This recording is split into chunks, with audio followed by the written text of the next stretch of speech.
Tantor Audio, a division of Recorded Books, presents The Black Romantic Revolution, Abolitionist Poets at the End of Slavery, by Matt Sandler.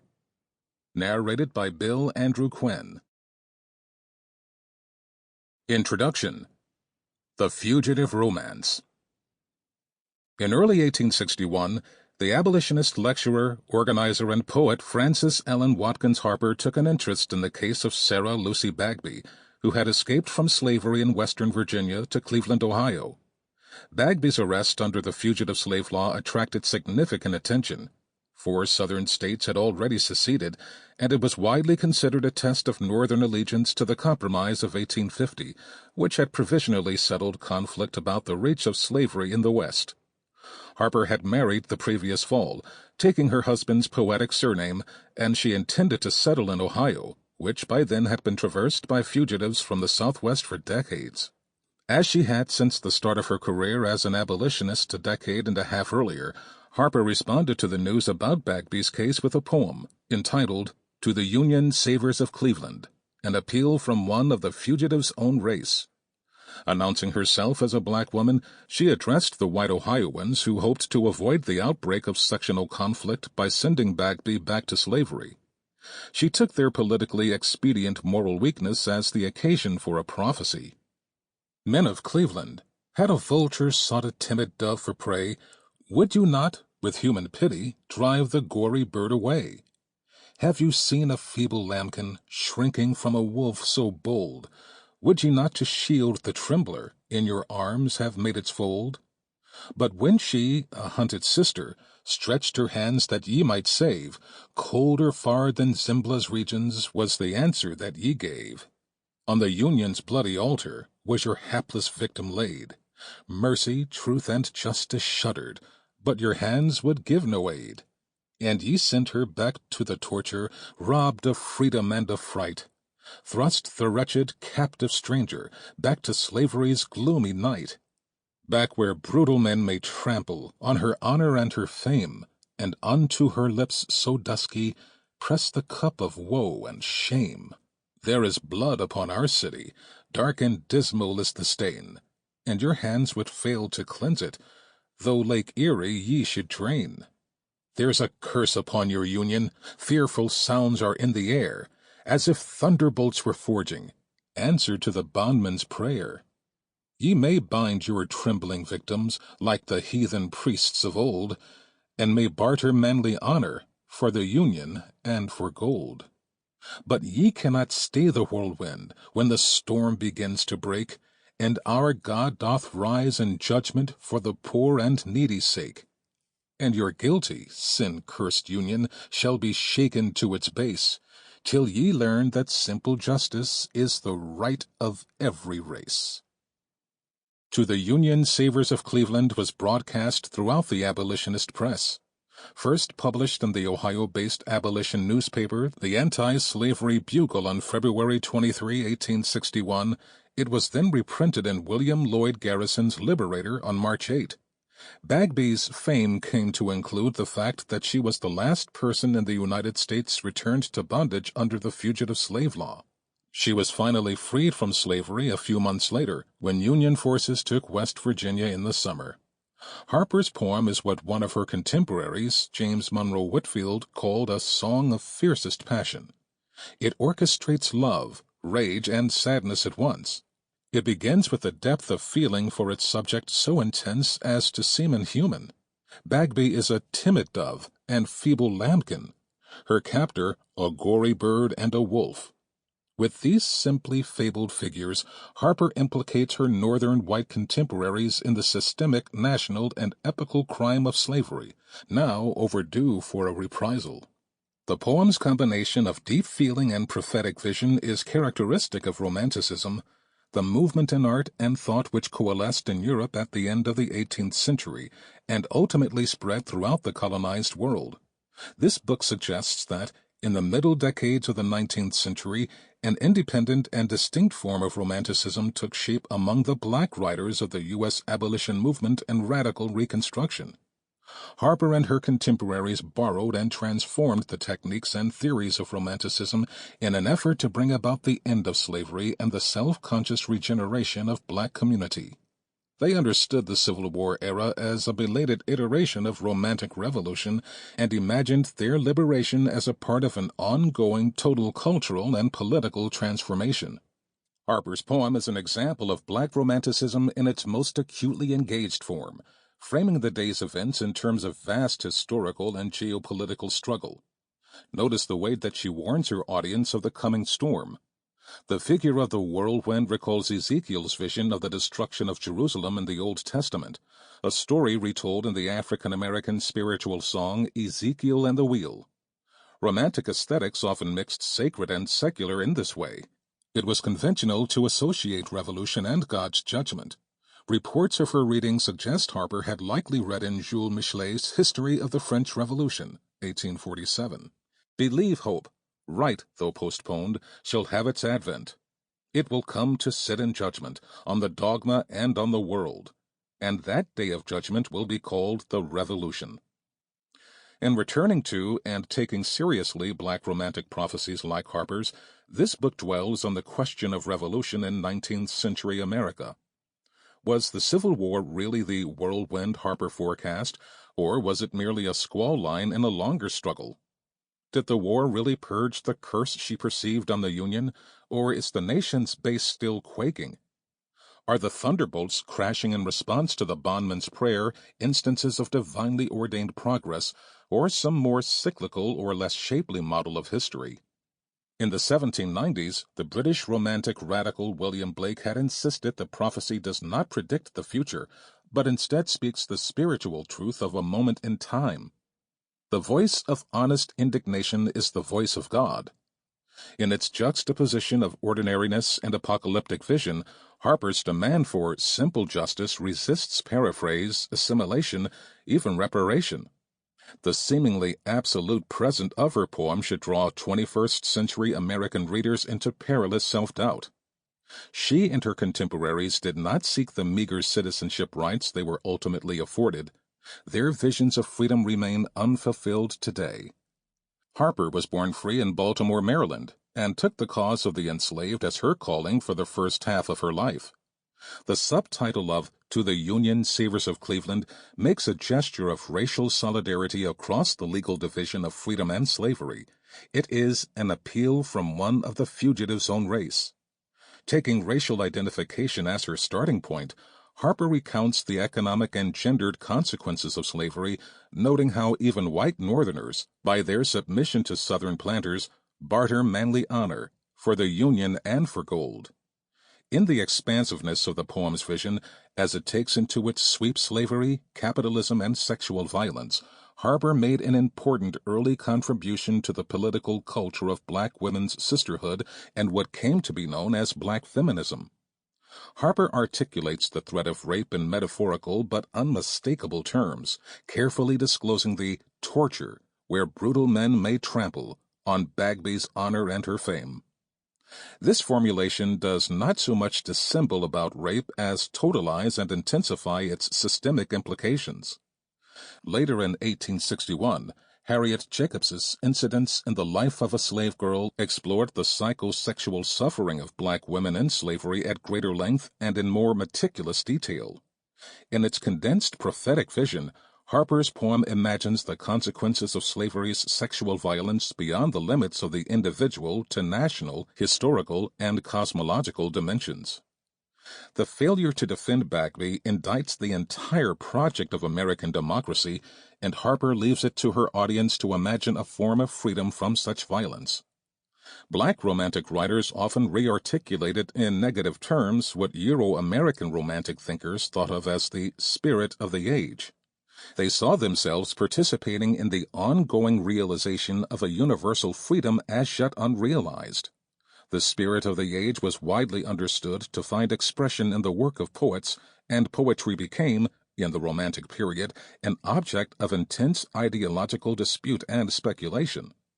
The Black Romantics, as the self-appointed literary and musical phalanx of a revolution, took on the role Percy Shelley had claimed for poets as unacknowledged legislators of the world.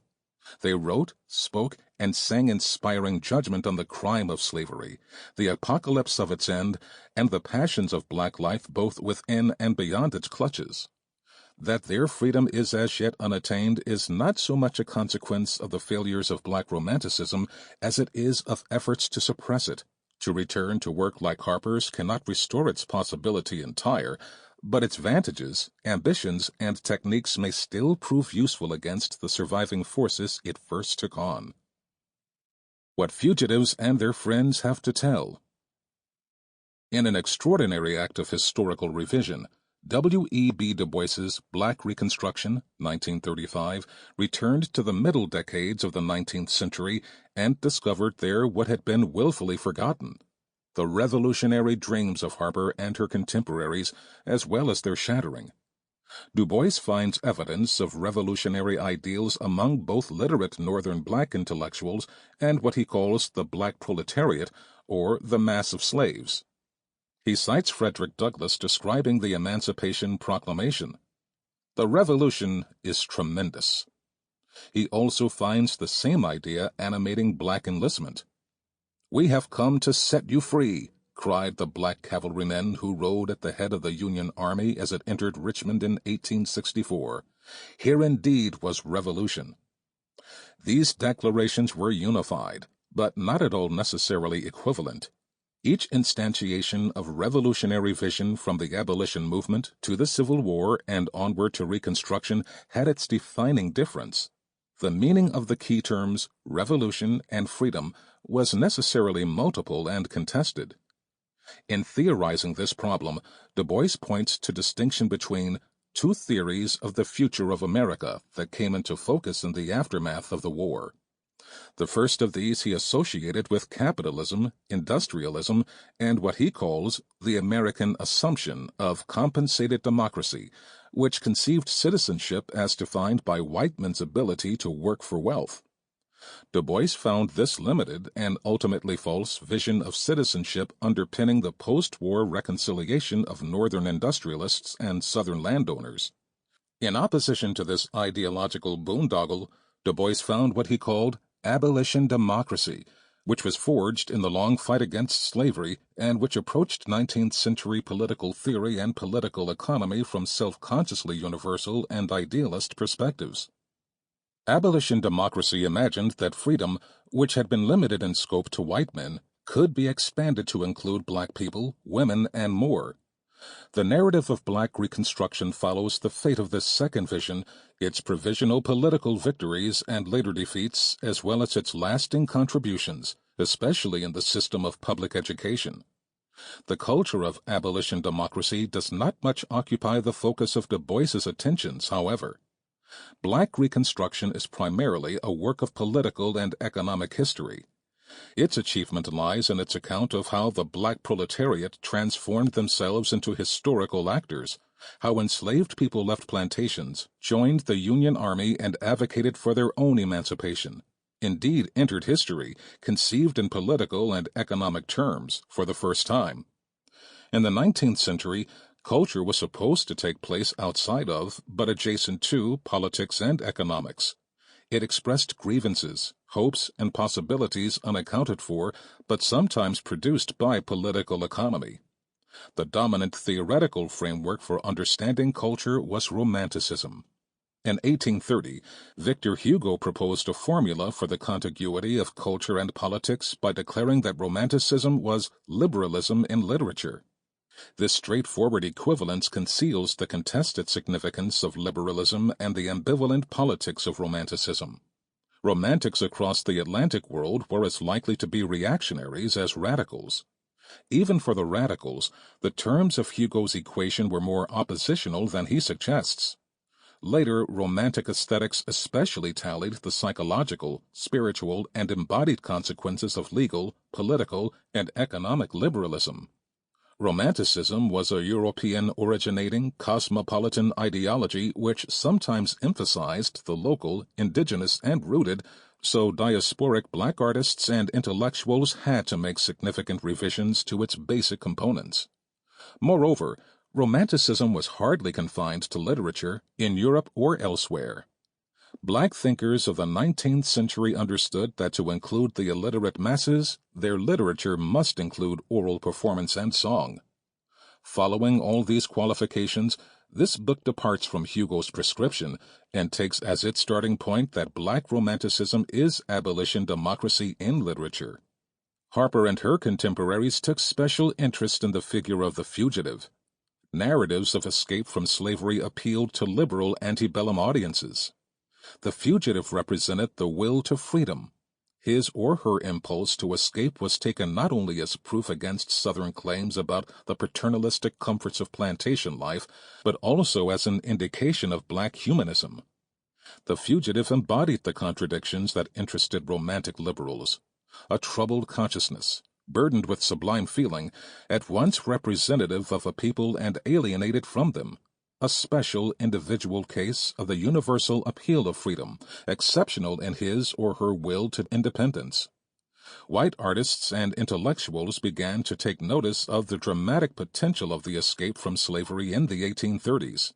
The rise of the abolition press in this decade was in no small part fueled by the sensational narratives of fugitives. The British social reformer Harriet Martineau wrote of visiting Ohio, a hotbed of the Underground Railroad activity, in her Retrospect of Western Travel, 1838. The finest harvest field of romance perhaps in the world is the frontier between the United States and Canada. The vowed student of human nature could not do better than take up his abode there and hear what fugitives and their friends have to tell. There have been no exhibitions of the forces of human character in any political revolution or religious reformation more wonderful and more interesting than may almost daily be seen there. Martineau makes a case for hearing the voices of Black people on the basis of an ostensibly universal idealism. She finds in their stories a revelation of the spirit of the age. Her framing of their perspective, however, as wonderful and interesting belies a historical contradiction and a problem of recognition. The fugitives wanted freedom, and white liberals often took this to mean what Du Bois called the American assumption: freedom as property ownership and a stake in representative government. The fugitives themselves, however, could not have understood the freedom they sought in such strictly material or limited terms. They would necessarily have comprehended liberation primarily as a negation of slavery.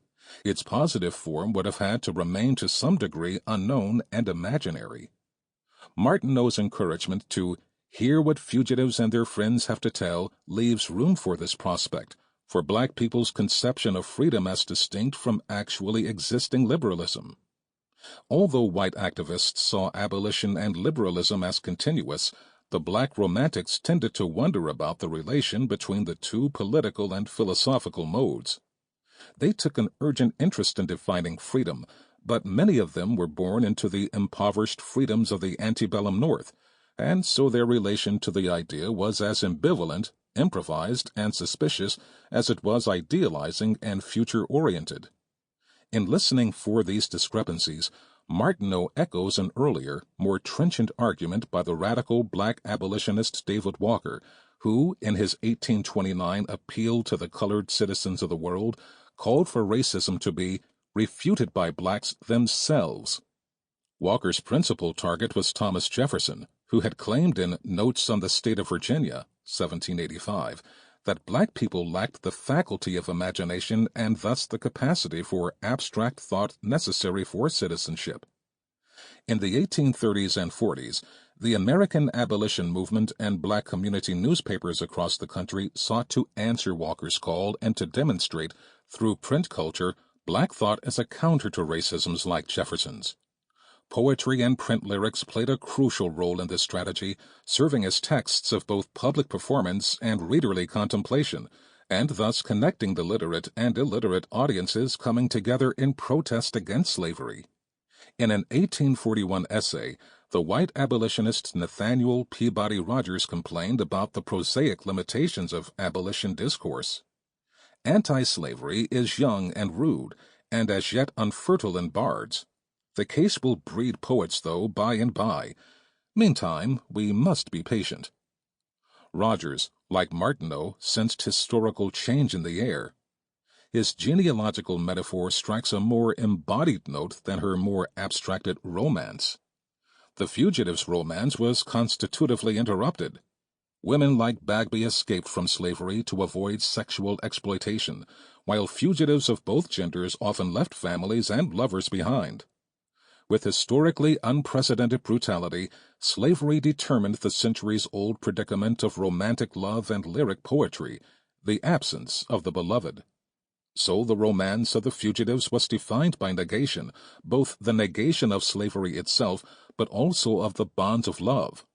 Because of this beginning in rupture and estrangement, the fugitive romance, whether it conformed to liberal fantasy or represented a more radically liberatory black imaginary, could only provide incomplete visions of enslavement and black life therein. The individuality of fugitivity presented a theoretical problem, neatly formulated in an 1847 lecture by the fugitive from slavery, novelist, playwright, lyricist, and abolitionist William Wells Brown. Slavery has never been represented. Slavery never can be represented. Here the sublimity of slavery lies not just in its representation of freedom by negation or love under extreme duress, but in the inexpressibility of its terrible violence and the vastness of its experiential multiplicity.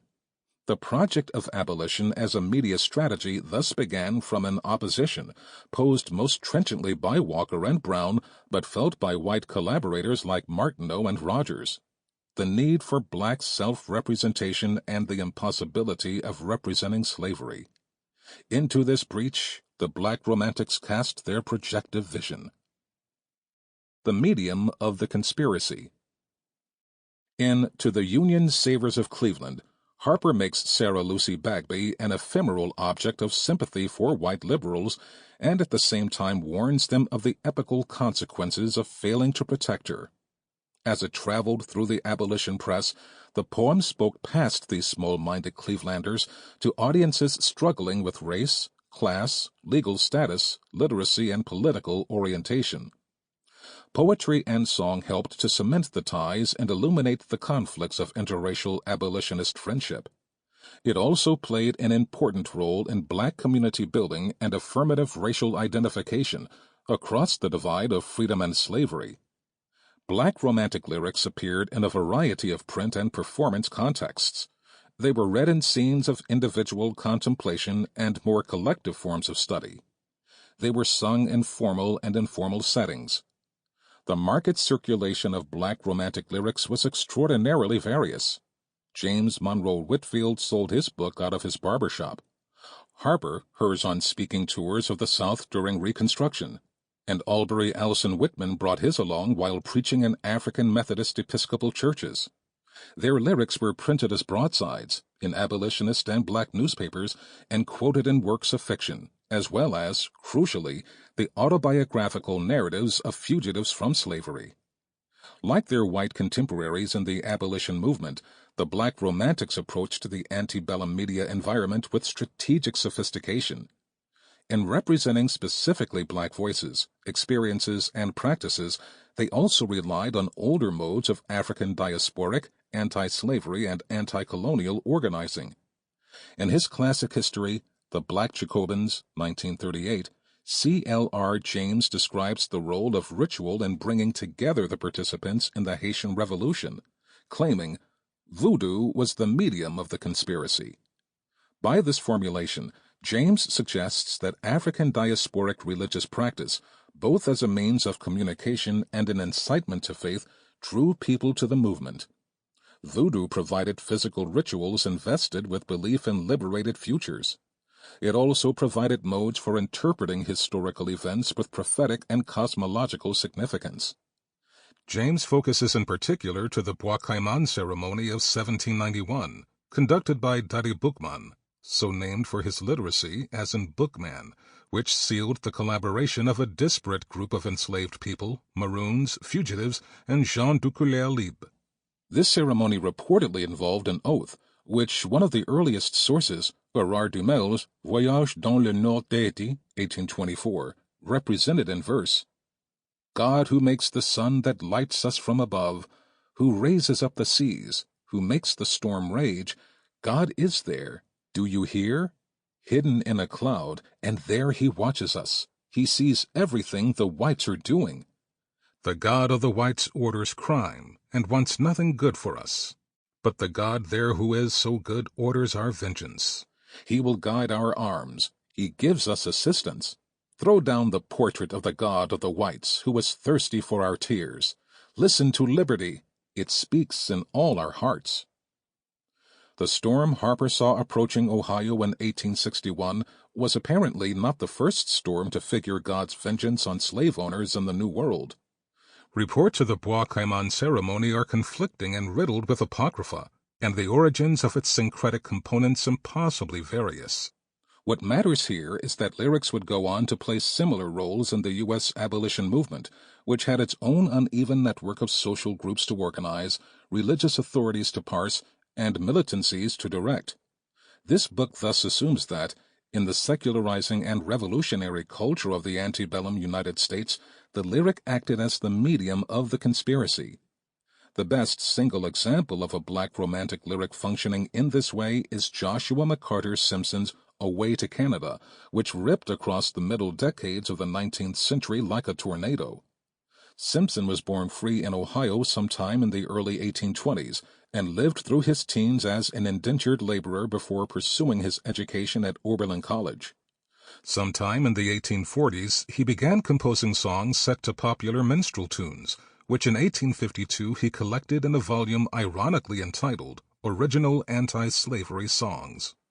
In the preface, Simpson claims, "My object in my selection of tunes is to kill the degrading influence of those comic Negro songs, which are too common among our people, and change the flow of those sweet melodies into more appropriate and useful channels."